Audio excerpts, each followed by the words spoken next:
Good afternoon. Welcome to the Midday Mull for Wednesday, the 13th of December.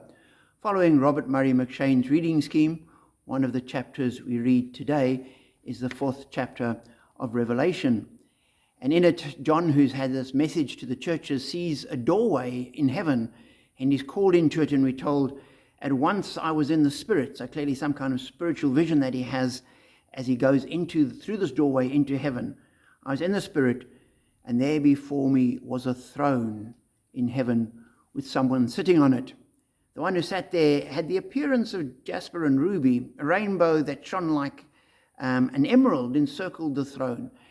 And so he starts describing what he sees, and the description becomes fairly vague. If you were to sit down with one of those police artists that draws a person according to the description, they come up with a very, very odd picture here.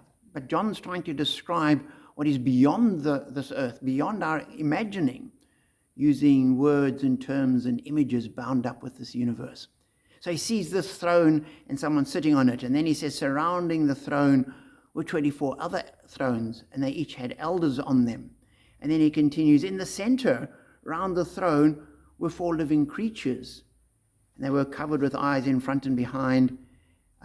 And he describes these 4 living creatures, and all of them, together with the 24 elders, all fell down and worshipped at the throne. And they go, "Holy, holy, holy is the Lord God Almighty, who is and was and is to come." And as I read that, I thought, that really is a wonderful description, and what it all actually looks like and how we are to understand it and interpret the various imagery. That's, to my mind, a bit of an open question.